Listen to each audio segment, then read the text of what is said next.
Thank you so much for tuning in to another episode of Pivotal Moment. I'm your host, Nikita Boston. Today, we have a wonderful episode in our Faith Mover series. We'll be talking to Judy West, who is the executive pastor of the Crossing Church with over 8,000 members across 4 campuses. Judy's going to walk us through her journey from a non-believer into the woman of faith that she is now. She is the head of an international women's executive pastor group. We're going to talk about that as well. And we're going to talk about her role in leadership development at the Crossing Church. We will get into all of that in just a minute. So let's get started. And thank you and welcome back to another episode of Pivotal Moment. As I promised, we are doing a series on women in faith, people in faith. We just wrapped up a series on impact and influence. This falls under that umbrella in so many ways. And I'm so pleased to have Judy West here, my friend. I feel like I've known her forever, but it hasn't been that long. She just has that kind of effect, and you're going to hear and understand that after this episode. So welcome, Judy. Welcome to Pivotal Moment. Thank you, Nikita. It's such an honor. I was so honored when you reached out and asked. So thank you for inviting me. I will not have it any other way. I met Judy. We'll get to some of that, but I met her at a conference not long ago, and her story and the colleagues that were with her at this conference really made an impression on me. And so I really wanted her to come on, just talk about her journey, talk about her perspective, and share that with us. Because she's also a runner. That's something we don't have in common. Let me just put that out there. I might run to the refrigerator, but that is it. So Judy is the head of an organization called WXP, and that stands for Women Executive Pastors. And the question that I'd like to start with, Judy, is to tell me about the organization, how it came to be, and your role in it. Okay. Well, there is a group out of Dallas called Leadership Network. And for years, they've had a passion for investing in people in ministry. Well, about 15 years ago, they decided to have their first ever all women's cohort. And they hired somebody to go around the nation and try to find women executive pastors. We are a very odd group to find. It's hard to find women in our role. And they found 20 of us. And we committed to going to Dallas 3 times over 18 months. We'd fly in on a Wednesday, have dinner, leadership development all day Thursday, and fly out either Thursday night or Friday. Well, within the first 5 minutes, Nikita, it was really like 20 of you and me in the same room. It was hilarious. And we just immediately became soul sisters. And by the end of the 18 months, for 18 months, they poured into us. Even like the HR director from Chick-fil-A spoke with us. I mean, they just leadership development, they just invested in us. But at the end of 18 months, we were gathering in Dallas, and we said, please keep this group together, because this group has become instrumental for resources and networking and friendship. And they said we'd run out of funding, to which I said, then can I take it over? Because I cannot lose these women. And so that's the original start of WXP, is it started with that group and now has grown. As I said, this is a really odd position. We can get into that later if you want, for churches to hire women into this role. So I think there's about 160 of us now from New Zealand, Canada, the United States. The smallest church is about 20. The largest is 40,000, just about every different denomination. I bet half of our women came out of corporate America, half came out of the church world. The youngest is 22, the oldest is 72. So it's just become a great group. And you got to meet a handful of them in Florida last year. I did. And so I'll tell you this quick story about Judy and me and WXP. So as first time I'd ever been to this exponential conference, and it's really crowded, and I'm looking for a seat, and I see this young lady, and it was a huge auditorium. You were in a huge auditorium.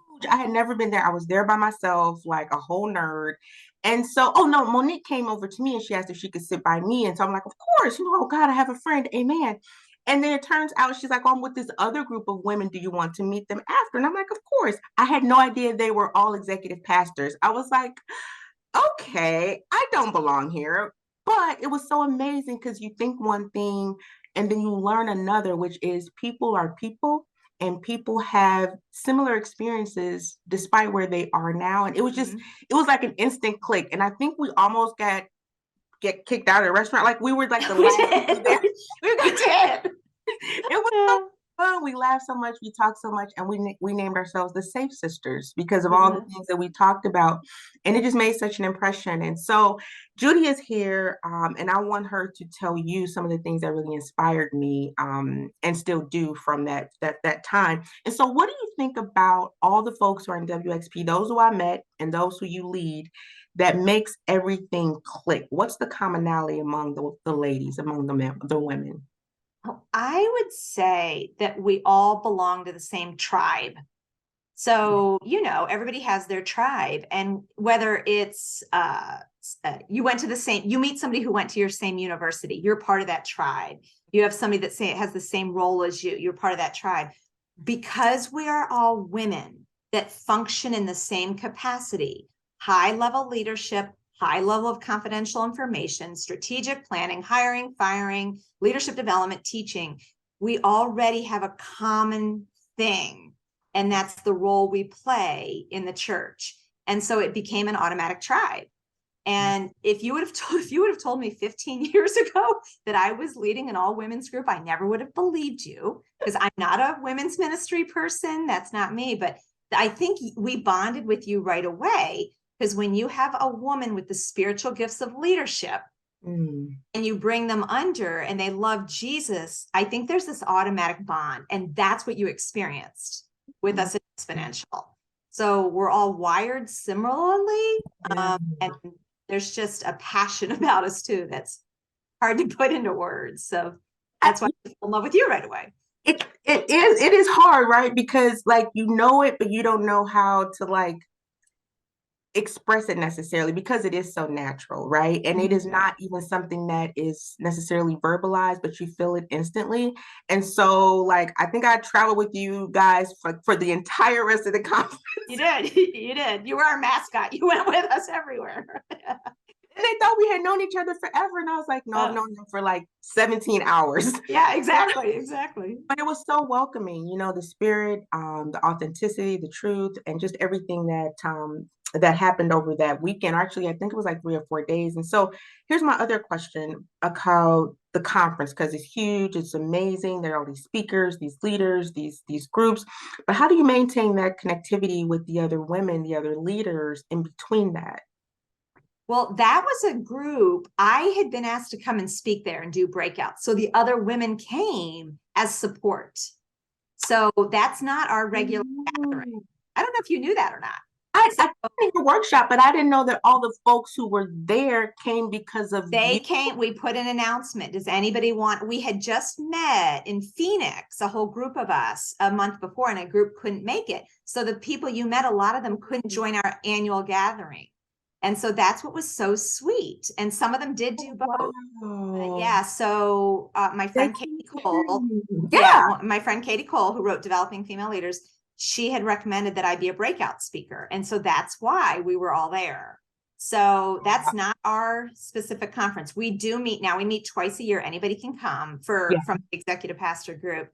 So for us, we try to gather once or twice a year, as many as possible, but then we stay in touch throughout the whole year. Are you familiar? It used to be called Mighty Network. Now it's called Home, the online portal. So you can post something and you'll get a ding in your inbox, and somebody will post, hey, does anybody have an extended sick leave policy I need to steal? Or, hey, we're dealing with an issue here. Or have you ever been here? Or like, so it's a lot of resourcing and strategy Mm. and helping each other. That's what I love about this group. Because a lot of groups, it's, territorial. I don't know if that's the word I want to use. And Mhm. open, hey, you're bleeding. How can I help? Absolutely. That's what a lot of this group is. And that makes a difference. I mean, just the fact that they came so many to hear you is a testament to sharing resources, sharing experiences, being supportive, not Yep. trying to hoard all the information, which sometimes you do see, Yep. in certain sectors and things like that. And so that is very promising. So tell me this, because we did meet at Exponential. What do you think about that conference in particular, or those that are similar? What is it that groups like WXP, yourself in general, get from that help you personally and professionally? Well, the thing now is most content you get at conferences can be found online. So I feel really bad for conference organizers right now because they're trying to figure out how to get people back because now everything's online. Yeah. So the real plug for conferences is that interaction, that relational part, which even you Great. saw in my breakouts, a Yes. lot of your neighbor. It wasn't just one-way presentational because people just don't want to sit and listen anymore. How Yeah. contribute to the conversation. So typically the places we like to go, it's a two-way conversation versus just a one-way. If I just want to hear a lecture, I'll go online. Right, right. But So our sessions were so good. In fact, they were so good. Like you had to say, okay, everyone stop talking. Like we have to come back and like talk about what you learned about because we're too busy, well, talking. don't you? They also came down the hall and yelled at us because we were talking too loud. Remember, the other room couldn't hear because you guys were talking so loud. Yeah. Oh yeah, yeah. It was fun though. It was fun. That is funny. I forgot they complained because we were making noise, but it was noise in the name of the Lord. So it was Well, you were all processing with each other. We were teaching a lesson and you were processing the concepts together. You were living it out in real time, which is what was so cool. it was good, and we needed that. And so let me ask you this. How do you think your role, because you currently are a executive pastor at your current church at the Crossing, right? Yep. So tell me about how your work at the Crossing reaches out into the community, and then how do you bring that community into the Crossing? Are they the same or are they different? Okay. So my specific role, I say I do the 3 C's all day: coaching, Yeah. consulting, and counseling. The majority is with the staff, a lot of staff and leadership development, but I do crisis counseling, strategic planning, all of that stuff. So that's my main role, and I'm busy year round all the time. So when it comes to the Crossing, part of we're for the loose. So we have a big footprint in the St. Louis community and then around the world. One of the big things that we pound the drum on, we teach something called the Genius of One course, and it's all on how to get along with one another. So it's a lot of boundaries, conflict resolution, forgiveness. So I spend a lot of my time doing that. I'm teaching one of the classes right now at our church, but like we just taught, 2 of our pastors taught the entire course to a local radio station and their entire staff. Yeah. So part of this is we're trying to take out into the community. How do we all get along? What are the basic skills? We role play. There's a conflict. What's language that preserves community? How can you talk to somebody and help the process and not tear the process down even further? So I think that's one of the big footprints we're having here and around the world. I'm about to go to Central America. We've been to Africa 8 times. Yes, and we're about to go to Central America. So did that answer your question? Does that answer some of what you're doing? That answers it and then some. But let me ask you a follow-up to that because I love the title of that and the effort itself. So what do you find in trying to help people to get along? What do you think the biggest misconception is that prevents people from getting along? Well, I think one of the biggest problems is we've stopped asking curious questions. We just make assumptions. And so just spending time to get to know somebody when you don't nowadays. Okay, I'm trying to figure out what to say without it getting heated. Let's just say you're driving. Remember, okay, safe space. So I don't want to go down this road, but I think you'll get what I'm talking about. You're driving down the road and you see somebody with an American flag bumper sticker on their car. Before, I don't think people would put emotion behind that. Now people put emotion behind that. Or even if you drive down the road and you see somebody with an ichthus or a fish on their car, before you would have said, oh, look, they have a fish on their car. Now there's tremendous weight behind that. People already are judging you by a sticker you have on your car. So I'm saying that it's gotten so bad in the last so many years that I think people forgot to get to know each other first and are just pasting labels. And how do you stop and ask curious questions to get to know the person? And I love that not only you're doing it in your community, but you're taking it overseas, that you're taking it to places that, I mean, we speak different languages, but that love language is still necessary, no matter Mhm. how far you travel and what community. And I want to ask you this because you're talking about, doing our roles better in terms of getting along better, Um, as a woman, executive pastor in this leadership role, highly visible, um, I don't know, compared to a male in the same or similar role, is there a difference? And if so, how have you seen that and how do you work within it? Well, good question. I'm blessed because I'm here because a lead pastor who's a man called greatness out in me. So I am automatically supported by strong men who support strong women leaders. So I'm blessed. But I would say, oh, good golly, I should take an official poll. When I interview women to be in WXP, Yeah. I bet 2 out of 3 women are the only woman represented on the leadership team of their church, period. Period. So they're just trying to figure out, how do I find my voice in a leadership structure that is all male? And I Mhm. don't want to be labeled as the emotional woman, or I don't Yeah. want to be as the capital B, so how do I find my leadership voice and contribute my gifts and skills Yeah. in an effective way? So I'm blessed. I do not have that issue, but a lot of my coaching to WXPs does revolve around that. How do you find your leadership voice? Because you've been given gifts and talents and skills. You're supposed Sure. to bring to the table. So how Sure. do you do it confidently and humbly and Right. buy-in needed to make effective decisions and all that stuff? And this leads me to another question.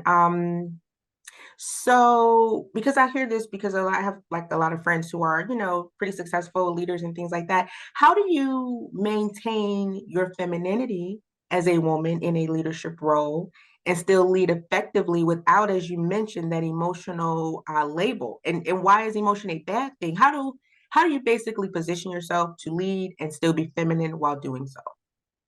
Good question. And I think it's more based around your gift mix and how you're wired than your gender, quite frankly. Yeah. So we have men on our staff who are way more emotional than the women. So I would say a lot of it has to deal with how are you wired. A lot of, for instance, a lot of our musicians and artists, men, are way more emotional than I am. That's a good point. You know what I mean? Especially in the church. If That's a you're really good in the point. church, a lot of male worship leaders are wired by God to be Mhm. contemplative and just artistic. And so I You think it's almost cannot be in that kind of role, right? exactly, Mhm. exactly. So to me, it's more of that. Now, one thing, I don't know if you were part of the conversations in Florida. I think one of the hard things is, though, as women, we have battles that most men don't have to do. Like when I get on stage, what I wear is I can't wear a mini skirt. There's certain things that I just couldn't wear because if we're serving Jesus, you don't want to make people stumble.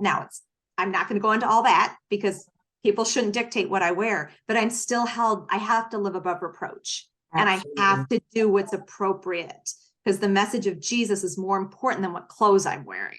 But I still Absolutely. have to do all that. But even, I don't know if you were in the conversation, but even on a weekend, I have to wear, I'm only 5 foot tall, a half of an inch. So I'm lucky to cover people's chins. So Yeah. just, I have to wear heels just so I like to wear heels just so I can at least look at people's chins, much less their eyeballs. Yeah. I go Yeah. to a conference, you'll typically see me in heels, just so I can try to make eye contact with people. Yeah. So, does that make sense? It does. And it's a good point because not only is it sometimes a consideration that oftentimes men don't have to make in terms of, do I wear this so that I am at the same height as those I'm speaking to? Can I not wear this because I want to be taken seriously? Right, We have right, to think about these things as right. we're going about the things that we are supposed to be thinking We about. Right? shouldn't have to, but We if do. we're responsible, we have to. You have to. And Yeah. yeah, yeah. I get that. I get that. Okay. Well, this is good. This is good. So let me ask you this because in your role, I know that, and we talked about this, like there's so many things that you have to do.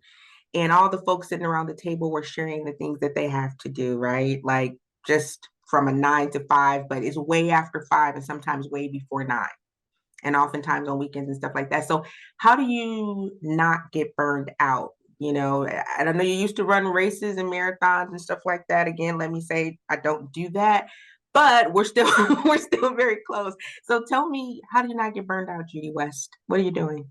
Well, okay. So first of all, our lead pastor used to be, he has his master's in counseling. So for him, from day one, he has always said, burning out is not a badge of honor at the crossing. Hmm. You burn out, it means you are not taking care of yourself. That is why, going back to Genius of One, why we teach boundaries, why we teach conflict resolution. Because if somebody comes and says, I'm burned out, that is not a badge of honor for us. It means you haven't been living out the biblical principles we're asking you to, which is including setting boundaries so you don't burn out. And so, And tell me the name of it again, The Genius of One. Genius of One. It's called, Okay. it's a 5-week course that covers these essential. And there's a book called The Genius of One. Greg Holder wrote the book Genius of One as well, with Great. some of these basic I'm essentials. going to include that in the show notes for everybody watching. I'm going to include that in the show notes so you can see and follow, because I got to get that. They don't think that that is a part of the process, but it can't be outside of the process, or else you won't be able to do the process, right? Right, right. And by the way, and you know this, most leaders know this, stuff like that starts and falls with leadership. Absolutely. If your leadership does not honor boundaries and drives you into the ground, it's really hard. Yeah. So we're blessed with a leader that respects boundaries and wants you to have your days off and all that stuff. But I'm really, and I think my running background has made me pretty ruthless with waking up, making sure I exercise, doing my private time, and then getting after it, and putting in a full work day, but then being able to come home. Like I have stuff that makes me, I have to watch something funny at night to make myself laugh. Like I've learned myself, what do I need to unplug at the end of the day? And if Mhm. it's watching something funny, I watch something funny. Does that make so? Absolutely. It does, because I mean you can interpret and internalize those things. I have a bad habit of watching kind of like these crime shows. I know that's not good, but I mean this is an honest, safe space. But I do watch Right, them. right. But I I don't know if used it's to, the best. I used to unplug. I love Law and Order. I think it's one of the best shows ever written on TV. But when I got into working with survivors of human trafficking, I stopped watching Law and Order. And I realized how much better my soul felt when I wasn't constantly exposing myself to trauma. And so I had to cut, I miss Law and Order, but I had to cut it out of my life because too much of pastoral ministry is already trauma. Wow, that's Do a stuff word that right makes there. me laugh. Okay, so we were talking just about the process of not becoming burned out. And I really like that you feed your soul with things that are positive, especially at night, to make sure that you're internalizing, good things. And so I want to ask you, because you are, even in this conversation, like feeding my soul in many ways. And I know you were doing that when we met with all the people who are around you. And there was a line of people, ladies and gentlemen, to talk to Judy after her workshop. But how do you still feed those folks and then feed yourself so that you're not depleted? Yeah. I do think a lot of it is taking that time, carving time out for myself. And even when I had little kids, even if it was 10 minutes, like now it can be longer than 10 minutes, but saying, if I don't take care of myself, I cannot take care of anybody else. It's the whole airplane thing. You got to put the oxygen mask on yourself 100%. first.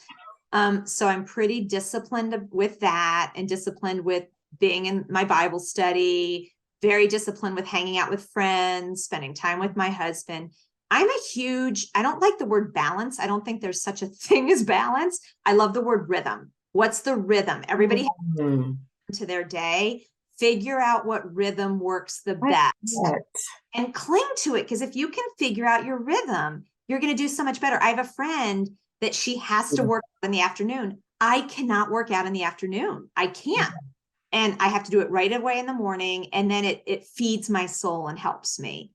So that's what I would say is helping me run this marathon of life, not just the real marathon, the marathon of life. And it's kept, I just celebrated 24 years in this role. I think it's kept me in the game Oh, by making sure I take care of myself. 24 years. When are you going to write your book, Judy West? I mean, no pressure, just all of us. I'm a ghostwriter. Maintain it, just like speak it Right. out and then go back. They have voice to text I nowadays. know. I don't like to write. It's not a passion. It doesn't come naturally. Maybe an No. audiobook, you know what I mean? Maybe some recordings or Maybe something. you just interview me for 8 chapters. I mean, this is good stuff. We gotta share it with the world. Hide it under a bush. Oh no. I'm gonna let it shine. Don't make me start singing, Judy, because I'm not a singer. Yeah. Do it, girl. Okay, so let me ask you this. So this is good, but not everything is kind of positive. How do you deal with difficult people, difficult situations, which happens probably more often than not? Every day. How do you deal with difficult people who challenge either your authority or their role with respect to your authority? Ooh. So if they challenge you, right, and they want something more than what is allowed or what is dictated or what is proper, what is traditional, but you have to have like some quiet pushback. How do you do that and still be, with the love of Jesus and then maintain that person's spirit within the kingdom? Because you don't want to injure them, but you still have to be clear with boundaries sometimes. Okay. So let me I'll start with the controversial one and then I'll go to the other one. So one with a lot of women in ministry have to deal with is pushback when certain people don't think women should be in leadership or speak at church. Okay. So the other day I'm teaching a class and there was a little group huddling. I was teaching the Genius One class and there was a little group huddling and somebody walked up and they were leaving. I said, "How y'all doing? Anything I can help with?" And they said, "Well, actually the group has been talking about, should women be allowed to teach?" And what they're talking about is they can't reconcile it because you're so good. So and I hope that didn't come across cocky, but what they're saying is my church of my childhood said that they misquoted scripture saying women can't have a voice. Here we see a woman having a voice and we don't know what to do with that. Wow. We're learning from her. So for me, when I walk into those conversations, I try to be very humble and say, ask anything you want. You can ask any pastor here because we can point you to resources. We can talk you through it. Tell me about your experience. What are your thoughts? What have you read? So a lot of it is asking those curious questions and trying not to get defensive, because I don't think they're not trying to attack me. They're just trying to figure out, what am I experiencing and how do I embrace this and how do I embrace Judy? So that's one part of it. Mm-hmm. Other part of it is, let's say with employees, I think it's almost the same thing when somebody's pushing and driving you bat crazy. Part of it is trying to get to the thing behind the thing. But ultimately, as the leader, you have to say, listen, let's pray, let's seek wisdom, but ultimately we have to make a decision. And because I know more information, this is the way we're going to go. We try not to do that. We're really collaborative, but Blue Moon, we don't like to pull that leadership card. We want to be collaborative, but if we have to, then we have to. You know what? That makes a lot of sense. And I think the example that you gave about someone maybe thinking women, or perhaps even being taught that women don't have a role in speaking or teaching, and then encountering you and that shift happening. We talked about this at the top of the show about the Saul becoming Paul process. And I wanna ask you this before we go into the rest of the questions about your conversion, which we talked about a little bit in Orlando, but I'd like you to share in a little more detail, because you weren't always this woman of faith. That is not what you were at all. How did that happen? There's a pivotal moment. So let's talk about that and how it got. So I'll tell you the real the thing that turned me away. The thing that kept me away from Jesus was Jesus followers. I saw the hypocrisy, the meanness, the rudeness. The tipping point was at our wedding when Jesus followers got up and walked out and protested our wedding because we served alcohol at our wedding. And that was my tipping point. You can take the Bible and I'm done. Like, you people are just mean. and moved to St. Louis. We were in Philadelphia, moved to St. Louis, and was invited to this tiny little startup church called The Crossing. And it was the very first time I was allowed to ask questions. I saw people who loved really well. They were funny and fun and joy filled, and they resolved conflict well, and they set boundaries. You know where I'm going. And that's these Jesus followers. I saw how they treated each other, and I said, that's what I want. So that's what led me to investigate. And finally, like I had no idea there was so much evidence for Jesus. I was shocked. Like, there's archaeological evidence. Are you kidding me? So I went on this journey, and eventually it would have taken me more faith not to believe than to believe. Oh, On April 27th, 1995, I prayed and gave my life to Jesus, and I was the first one baptized at the Crossing. So it was, to me, very much of a Saul to Paul conversion, because I was given a certain finger to Christians and going, I don't believe in anything. I don't like you people. wow. And now look at me. That's the humor of God. That's how funny God is. Yeah. So that's, But I love that. I love that. I mean, like, because your energy on this side matches your energy now on this side, which is how it's supposed to be. Like, you don't go into Christianity to be quiet or to not be energized and be all that you are now. I love that story. I can't believe they just walked out. They didn't know you were serving alcohol, and they just got up and left during the wedding. They made it known that they were going to go sit in their cars. And then I hope no one takes, this is not heretical for anybody, but when I was checking out Jesus, and when I found out his first miracle was turning water into wine. Yeah. And no, he wasn't condoning drunkenness, but the fact that that was his first miracle, I personally think he did that for me. But I literally, I'm going, it's going, everybody else. Jesus didn't run away from the party. He went to the party. He didn't get drunk. I'm not saying that, but that's when I'm like, I can follow that Jesus. Amen. He went to those people. He didn't sit in his horse outside and boycott. So I hope that doesn't offend anybody. It was just a pivotal moment for me when I realized, wow, I had misconceptions of Jesus, period, because of Jesus followers. No, you know what? The story that you tell is not uncommon for people who, have been out of church and they come back and they go on and, they profess the love of Jesus, but it is because people hurt them that they were out of church for so long. That happened to myself and till I found freedom. And, it's kind of like that. You have that aha moment and you find people who sound like you, who, they're funny like they're just real and normal. And when you find that, that's where you're supposed to be. So shout out to freedom. We actually have a 6-week closed confidential group led by a certified counselor called ICU, Intensive Care Unit, for people who've been so wounded by the church and by Jesus followers. You know what? That is a hospital overflowing, because who hasn't been? I honestly think until you have been, you don't really appreciate what the church can be until you see what it has not been. Preach it, girl. Yep. I totally agree. This is good. This is like getting a what do you call it? Like Bible study 101. We're getting intercession 401 all at the same time. So let me ask you about your colleagues, your support system, the sister circle, and all of this. What has been their response to all that you are doing? Because you're small, but you're a force. I've seen you. And I've seen people as they respond to you. So you have a supportive leadership structure at your church, which is important. How have your family rallied around you, your friends, your colleagues? What's been the response to, the new Judy, the only Judy that I know? Well, I wouldn't do this if I didn't have full support. Yeah. A part of it is just listening to the affirmation of others. Yeah. And I truly believe in the power of the inner circle. Who you surround yourself with is your make or break moment. And so I just have such an amazing support group. My husband is unbelievable. Like, ready for a story? Years we were dating. Oh my gosh, 35 years ago.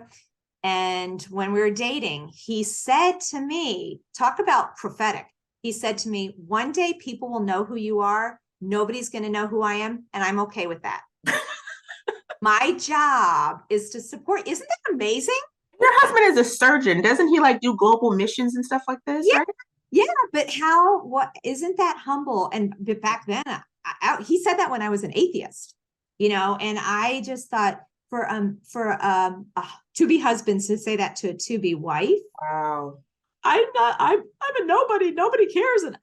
Wow. um, and he's like, nope, I'm here to support you in as Wow. much as you're here to support me. So he's been a huge part of that, even raising the kids. He would Yeah.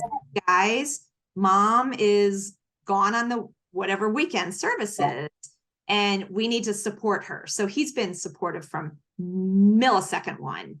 It's That been is such a blessing. You couldn't do or be what you are without that. I mean, that's the foundation of everything. And so, like you're mentioning, like you have to be gone or mom has to do this, especially maybe early on. How do you juggle all of this? Like, how are you, managing all these demands on your time? And wait, why don't you do this? Give me like starting at 9 to 5. I mean, I know it goes beyond that, but Mhm. what's your typical day like, Judy West? I'm once again waking up by 6, exercising, doing Okay.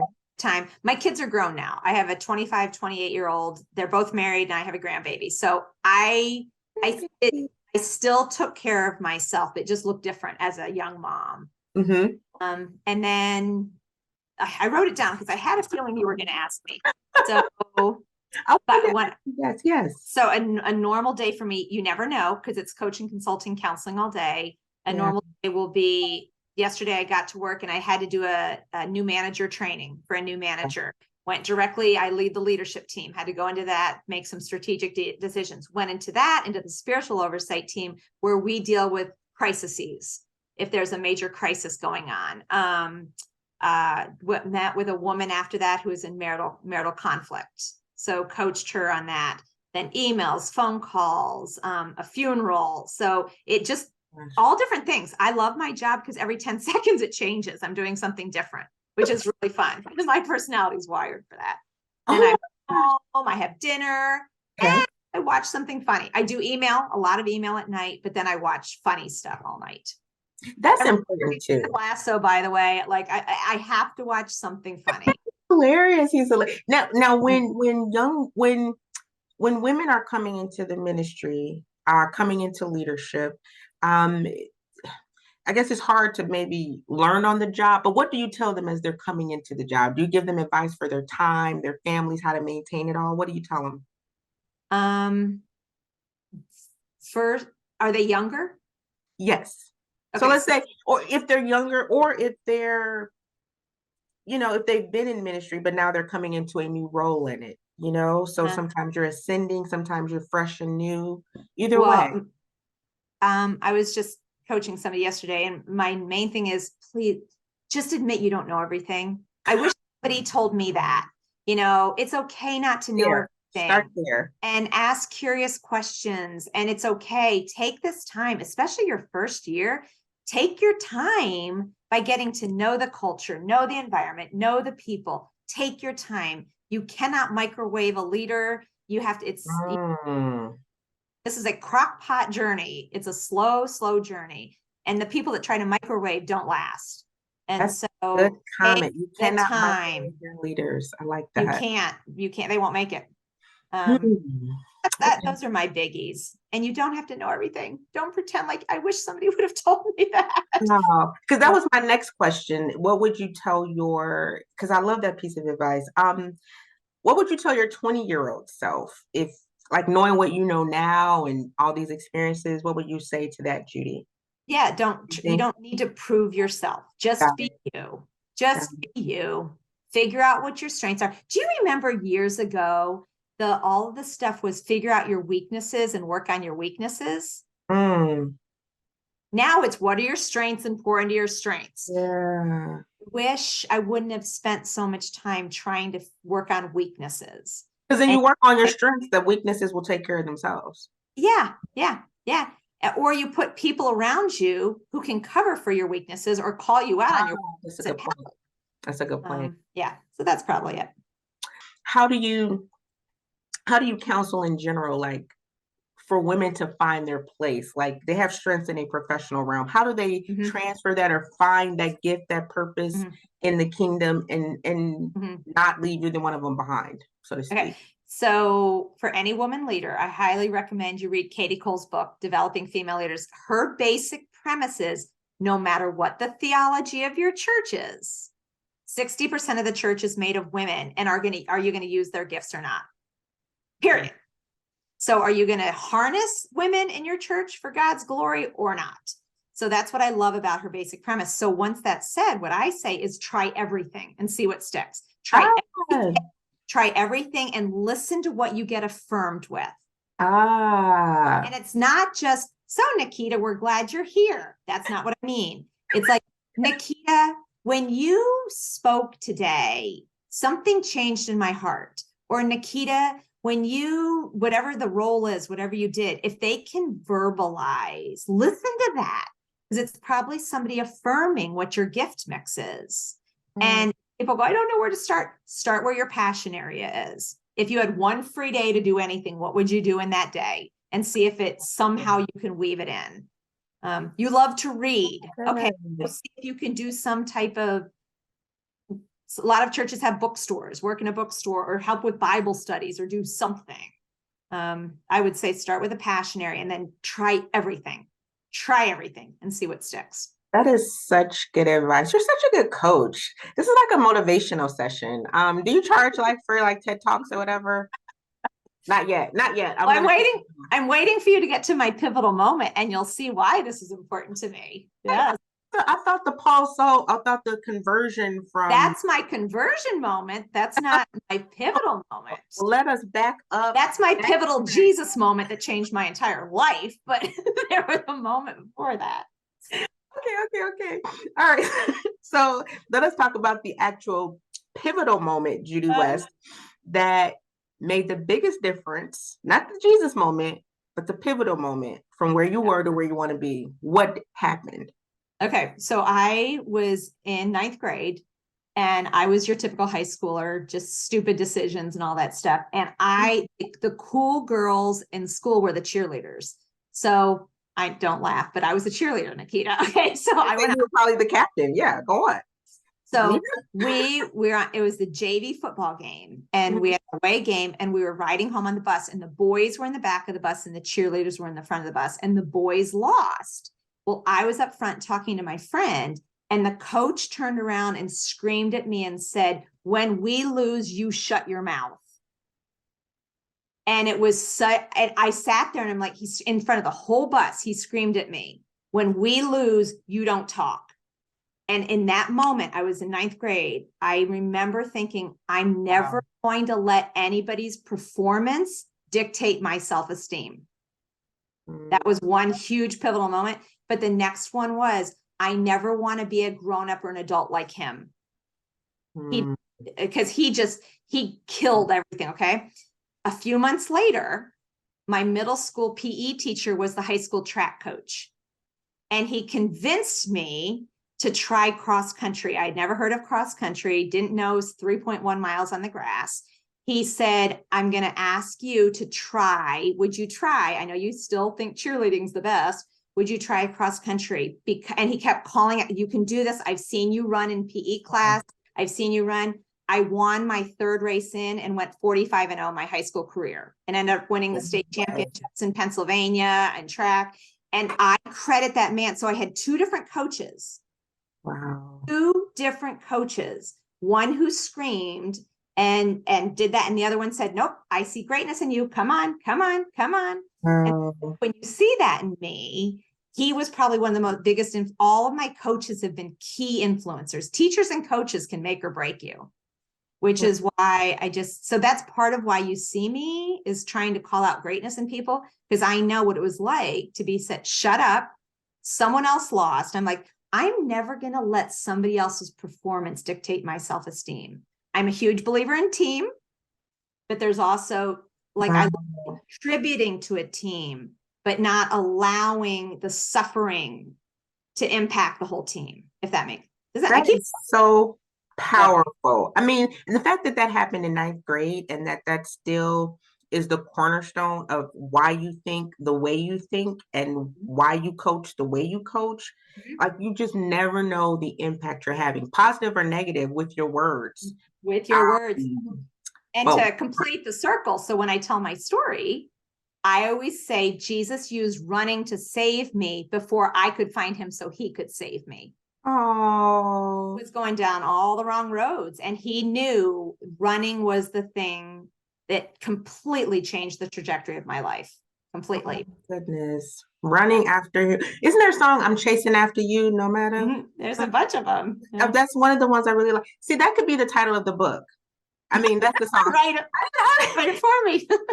Such a good message. I was just like letting that sink in as you were saying it, and just imagining being on that bus and a coach saying something like that. And then what's so insightful about what you said about the second coach seeing something in you that you had not considered, and Mm-mm. you thinking that something else was like the creme de la creme, and Yep. yet this other thing that was always in you, always, Yep. because you always obviously had the opportunity or the ability to run and the Mhm. ability to run great distance and to perform, but you had not had that pulled out of you. And then, I mean, it's Mhm. just amazing. And then you went on to, did you coach later, like So runners? then I ran Division 1 and got to coach Yeah. Division 1. And then after coming to Faith, I led a women's running and walking group for 9 years. And then I coached Team Living Water. So we raised almost $500,000 for clean water wells in Africa.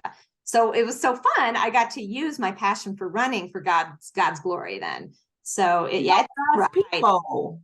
Like It's you been a gave ride. them living water from your running. You know what I mean? So Like, we all ran, there were, oh my gosh, I think almost 1,000 of us over 6 wow. years. I think 1,000 of us ran the half marathon and raised about $500,000 for water wells in Africa through Living Water International. They're a huge partner of ours. We love them. Team How, Living Water. how long ago did you do this, Judy? And how are you doing this all in one lifetime? How many more of there are you? Well, You I got haven't clones? done it now. I went into retirement because I couldn't handle it. It was a full-time job on top of That's it's a I had lot. 15 captains, but I had to go into Wow. retirement. So now I swim, I do Orange Theory, but yeah, my body is not handling half marathons anymore. Wow. For a time. That is incredible. Wow, wow, wow, wow, wow. So you've done all of this, and you're still doing so much more. Like you're still moving at like, I don't know, some kind of bionic pace. And I guess that's the love of I Jesus. am slowing down, girl. Let me tell you, I'm a grandma now, so I'm playing that card. I'm a grandma. I can't move that fast. Okay. I need to Let's get my pajamas at 8 o'clock. No, I feel that. I feel that. I used to wonder how my mom got into her pajamas so quickly after work. And now I see, I'm like, oh, I can do this in 3 seconds. Definitely. Like, I'm so tired. Now, let me ask you this. Let me get into a little bit of fun part of the interview. So let's pretend, because you mentioned about doing a marathon and you were able to help the water supply in Africa, correct? Is that what you said? Okay. Yep, freshwater wells. Okay. And so let's pretend if you were somewhere far, far away, like on a deserted island, right? And Mhm. you can only have one book, one song, and one food item. What would they be? Can I say a drink instead of a food? Can I say, am I I would allow this as substitute. Coke Zero is more important than food for me. So You're gonna take Coke Zero over yeah, food. Okay, I so would totally Zero. take Coke Zero. I What's in your yes, side? Coke Zero. Okay, Coke Zero. Go And on. at Coke Zero and a burger. So that's my love language. Okay. And my book would obviously be the Bible, Life's Manual. Can't get better than that. And then Yes. the other question? The song. Oh, I don't know. I don't know if I love so It's all hard to. I'm not even sure I could pick a song. You can only hear this for the rest of your life. The I rest. go bonkers with just one song the rest of my life. I go bonkers. I'd probably go through all the worship songs in my head, and then I'd start singing all Abba songs. I'd start singing all the Abba, like Dancing Queen or something ridiculous, or on an island. I like to ask those questions because it gets people to thinking about like what really matters. What would I really take? Just off the beaten path. I have an issue with Yeah. ice cream. I have no discipline, but I don't know how it would last on an island, Yeah. because I would want to take like milkshakes or something like that. I could take bags of potato chips, salt, salt, salt. That I would take. Salt. What flavor? What flavor chips?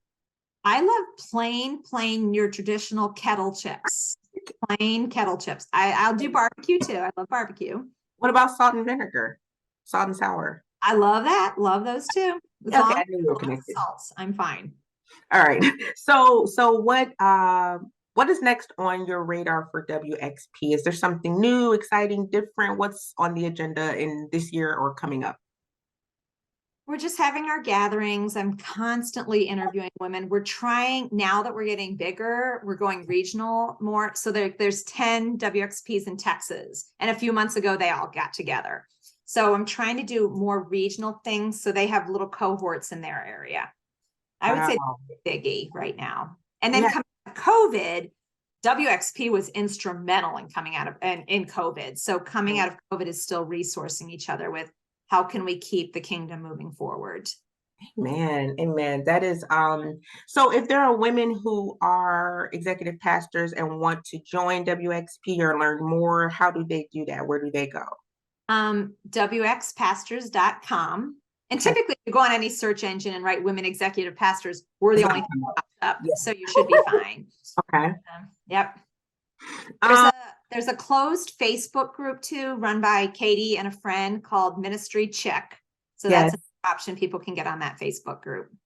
Okay. Okay. Now we have talked about quite a bit.